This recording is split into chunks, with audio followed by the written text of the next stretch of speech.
Hi, I'm Dan Collins with the Volman Company, and I'm here today with my good friend Ben Catlin to do another podcast on the subject of retail. And Ben is a very experienced retail developer. He's built over 1 million square feet from out of the ground. He's acted as a consultant for major national and international retailers. And he started in his retail experience, if you will, as a youngster working in his grandfather's store. Ben, how are you today? I'm great. Thank you very much for having me on. It's fun. Well, good. You know, retail is a property subject area that still confuses me. And back in the early 2000s, I used to work for a group in San Francisco, Blickman Turkus, selling net lease single tenant properties all over the country. So I've traded a lot of retail properties. But when it comes to shopping centers and the kinds of things that you did, that's an area where I don't really have that much experience.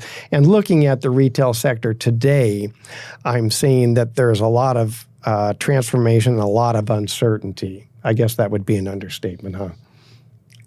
Yes, I would agree. The change in the nature of retail is truly profound. I think retail sales on the internet are probably only about 15% of the total, but it's growing every year. And some of the categories that we used to think were exempt, such as clothing, they're beginning to figure out the algorithms. Stitch Fix, Trunk Club, Zappos shoes are really cutting into retail, clothing retail. So it's profoundly changing. So I remember back in the early 2000s when people were able to start ordering movies on demand, that the theaters were just getting hosed. And we were thinking about all of these special purpose properties, because the floors aren't level. They raise up so that people can have seating and see over other people's heads. And how do you repurpose the kind of properties? And I think that we're seeing a lot of instances where properties are going to be going dark and have to be repurposed. So what do you see on the horizon? Actually, it's funny you picked a topic on which I'm probably uniquely well qualified. One of my relatives works at Netflix, so I hear most of their stories. And then I actually did a lot with movie theaters. And what's intriguing is we all thought the movie theaters were going to go dark. What we discovered was they don't go dark because it's a safe place for a first date. If you're a handsome guy and I'm an attractive young woman, I don't really want to go back to your apartment for the first date. I want to go someplace where if you turn out to be really frightening, kind of like you are, then I can run away or I'm protected. And so that was ironically why the movie theaters are still around, but they've morphed from movie theaters to entertainment venues in which most of the money is now made from the T-shirt sales or the popcorn sales or the full-on dinners that are served. Yeah, I mean, you go to a high-end theater today, or movie theater that is, and yeah, you can get a beer and a meal. Yeah, good. So I mentioned in introducing you that you worked in your grandfather's store. Let's talk about what early influence that may have had, really seriously, in your career as a developer.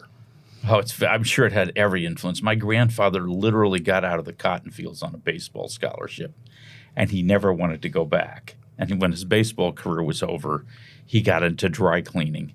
And so his theory was that I needed to know every customer like an old friend, their name, their wife's name, their children's name, what they like to talk about the most. And he would quiz me. And it's funny because I realized almost everybody that comes into your store, there's something unique and wonderful about them. And if you allow yourself to sort of look at people that way, you can find something to bond with, something to like about everybody. Mm-hmm. Okay. Well, so basically you learned the value of actually paying attention and caring about the customer. Correct. Okay. And then how did that influence your career as you became a professional developer? It made me much too trusting of brokers and bankers. But I think what it was is the very first retail property I ever bought was a little strip center. and I bought it because I was the broker trying to sell it, and I did a terrible job. And the customer reminded me what a terrible job I'd done, so I bought his property. It's not a wise move for brokers. But then I decided the trick in retail is to imagine to yourself, why would someone turn into the property? And I thought, this is out near the country. This is some attorney who's always wanted to have a hobby ranch, and he's working until 9 o'clock at night to try and pay for it. And he's driving home, and he's thinking, gosh, I'm going to get a pizza, a six-pack, and a video, and I'm going to collapse. And so I put a pizza place, a liquor store, and a video rental place, and the thing went from $280,000 in value to $720,000. For real? For real. Okay. Well, that's a good story. But not all my projects were that successful. Okay. Well, give me an example of some of your more innovative projects. Well, one, I like food, and we did a lot of work in the food business, everything from Food for Less to Safeway. We played around with Tesco when they were going to make their entry into America. And it's interesting because food in America is a unique product. In Europe, because they had mad cow, they want the stores to look like sterile. But in America, like Nugget Market and this marketplace does a nice job of formatting their stores, and they're just covered concrete, and they have very friendly people. So, I mean, I could talk until you're tired of it, but food is generally a low-margin business in which if you can incent the customer to buy a gift certificate or a prepackaged sandwich or a pre-made soup, your profit margin is 3 or 4 times what it is on the line items. And if you're selling alcohol. Yeah, if you're selling, yes. Okay. So let's talk about mixed-use projects. Do you have any experience in doing those? I do. Okay. It's funny. The term is often mixed-use new urbanist. And having lived in London, I had another guy that used to work for me in London. London's where a lot of these ideas originally came from, and they revolved around tube stops. And the English people don't drive much. They ride to work on the tube and come home, and then they would come out. And the city decided we want more development around the tube stops. So they went to form-based zoning, which was designed to produce an interesting environment of and successful retail environment around each of the tube stops. So it's also a social engineering concept that if I can create mixed use, people walk, and you can have various different economic groups living in close proximity, and you reduce your carbon footprint, it does almost everything. It's extremely difficult to actually execute because it's so intensely based on the community that surrounds it. So some of the things I've battled, say, okay, well, I can do underground parking. Well, underground parking doesn't work very well under retail depths. Okay. But it does work well under office depths. And the type of things you need in an office environment, which have a lot to do with the fundamental essence of office is, I am the great and powerful Oz. Be intimidated by my presence. Okay. Whereas retail is, I am the friendly sandwich shop. Come on in and have a Coke. When you start really mixing those two, in some ways it's really fun. I think it's why a lot of architects love it. Yes. Anyway, that's probably more than you needed to know. Okay. Well, let's talk about repurposing dark stores. Now, in California in particular, we're having a very serious housing crisis, and we have a lot of homeless people. But the housing crisis also extends to affordability, and there are grossly insufficient starts of new housing product to meet demand. So there's a lot of people who think that retail can be repurposed into housing. What's your opinion on that subject? It's interesting. When I was in the service, they repurposed all these big warehouses into officers and enlisted quarters. And so I've lived in repurposed warehouses. The challenge is it's like being in a prison. You have very little sunlight.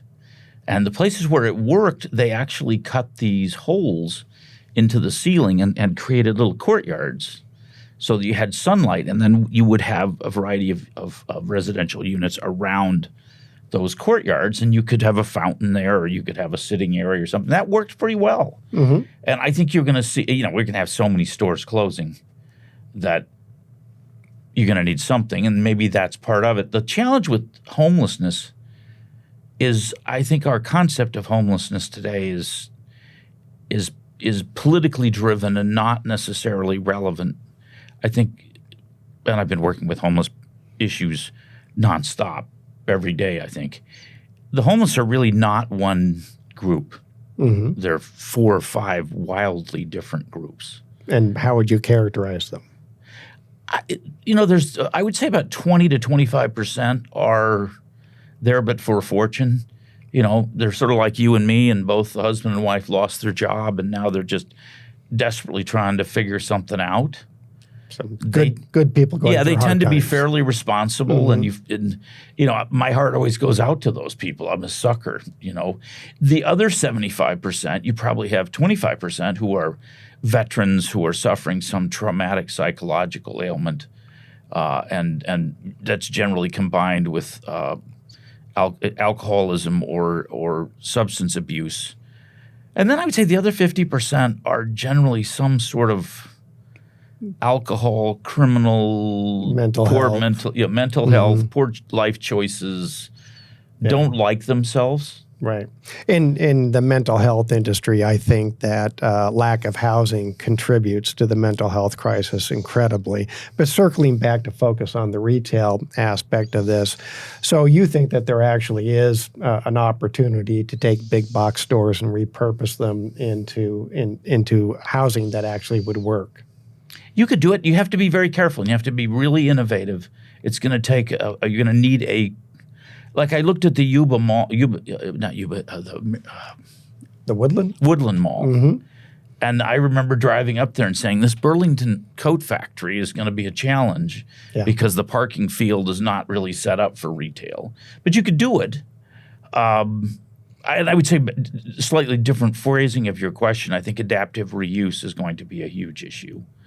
One of the things I've got some things I'm working on myself, which is one of them is a performance venue with recording studios. We built one of those, and it's worked out rather well. It's an interesting venue. I was looking at it's a perfect replacement for a small anchor in a center. And that was formerly used as a skating rink, right? Absolutely correct. A roller skating rink. Exactly correct. The Rink Studios. The Rink Studios. But that was part of why I was intrigued by it, was as a replacement for small anchors. The Petcos, the Blockbusters. People may not even remember Blockbuster, but that size store. The last Blockbuster in the United States is in Bend, Oregon. Is that right? True. I used to love Blockbuster. Yeah, I used to go there all the time, but my store's still there. So now everything in retail is changing. Where do you think it's going to go? I think it's interesting. I talked to my son who's in the entertainment business, and he says the nature of entertainment is shifting towards whatever you want at whatever price point you're willing to pay in whatever format you want. And that's what I think is going to happen to retail. So do you think that the use of retail space is going to change dramatically? Yes. Okay. So, for example, let's take a restaurant. In the old days, you would think of a traditional restaurant with Luigi greeting you at the door and, making heavy pasta dishes which you loved and made you think about the old country and Chianti wine and whatnot. You may still have that, but you may also have a Domino's where no one ever goes in and all they ever do is deliver. Or there's Milan Pizza, which is a new concept, which I really like. Great pizza. You don't go there. You just order it and it gets delivered. It's better than Domino's, I think, but it's a different price point. Then I think you're going to have some retail. In general, you're going to see a lot more food, a lot more service, a lot less dry goods. Delivery systems are going to change. I used to study the supply logistics profile, and people think of Walmart as a store. What Walmart really is a spectacular supply chain system. Yes. And that's really why they work. And really, then if you study Walmart, then you end up studying Target, which is a fabulous supply chain system with a lovely logo and slightly friendlier people. Mm-hmm. Although people who malign Walmart, if you actually go into Walmart now, which I do from time to time, the people the checkers are a lot different. They're much more engaging. The store's being formatted differently. the greeter at Walmart. People laugh. Older people really like to be greeted. Okay. And so even Walmart is changing into an entertainment format. Okay. So if you think that the future is creative and personalized fulfillment at your home, how would you expand upon that thought? I think what you're going to have is if you want it delivered to your home, you could go back to Luigi's, my mythical, which is actually based on a place in Cleveland. You can get that place to deliver now with DoorDash or Uber Eats or some of those others. And so I think you'll have that, but you'll have it at home while looking at your three-screen computer-driven, and you'll watch 3 episodes of Big Bang Theory from 4 weeks ago and, the sci-fi movies. I was always accused of watching any show that had a spaceship in it. Okay. So I would watch that while eating my Luigi's pizza, and convincing my wife that it was a romantic time. So you think that retail is heading in a direction where it's basically going to be made to order? Made to order. It's a very good way to put it. Okay. Well, Ben, I want to thank you for coming by today and sharing your expertise and experience with us. This is Dan Collins with the Volman Company saying thank you for watching us. Thank you, Ben. Thank you. It's great fun.